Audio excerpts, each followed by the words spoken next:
This is Brother Ellzey coming back at you one more time. And I'd just like to talk briefly about listening to a bad Bible study. And the reason that I thought about this topic, I don't think that I have arrived. I don't think that I am just some scholar or some great orator.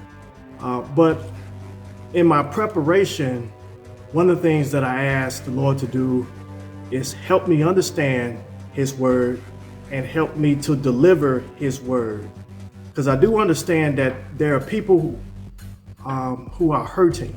There are people who have lost loved ones, people who are struggling with some financial difficulties, some people who have relationship problems, some people just have anxiety because of all the uncertainty, especially while we are going through this pandemic.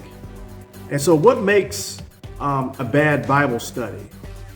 So when I think about what the Apostle Paul wrote to his son in the faith, Timothy, in 2 Timothy chapter 2, verse 15, in the first part of it, he wrote, study to show thyself approved unto God. And when you do a word study and you look at that word study, studazo is the word there, it means to do your very best. And you're doing your very, very best unto God. And what makes a bad Bible study is, in my opinion, first thing is when you know that the person who's giving the Bible study have not studied. When they should be presenting the Word of God plainly, explaining it. It's just a lot of just church cliches, verbiage being used. There's a whole bunch of talk about nothing. Or you find themselves apologizing because they didn't put the time in.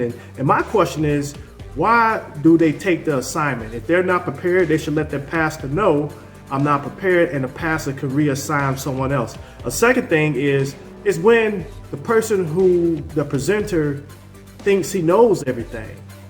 And they get up and they use these long, big words and no one knows what you're talking about. Hell, you don't even know what you're talking about. And it's just not something, you know, if you know the person, you know conversationally they don't speak like that, but all of a sudden when it's time for them to stand before the people, they use these long 3, 4, 5 syllable words and it doesn't even make sense. The third thing is, I believe, is just arrogance. I had to pick 3 things. I think the third one would be arrogance, pride.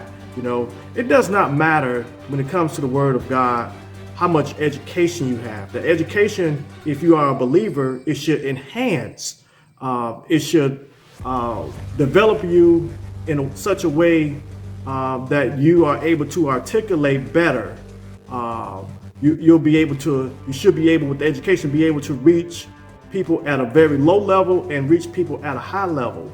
But when it becomes an exercise of look what I know and I'm trying to pronounce all these things and it just doesn't make sense. So I believe the things that make a bad Bible study is something that really shouldn't go on in a church and is very frustrating. And so these are just some of my thoughts, and hopefully someone will be helped by this.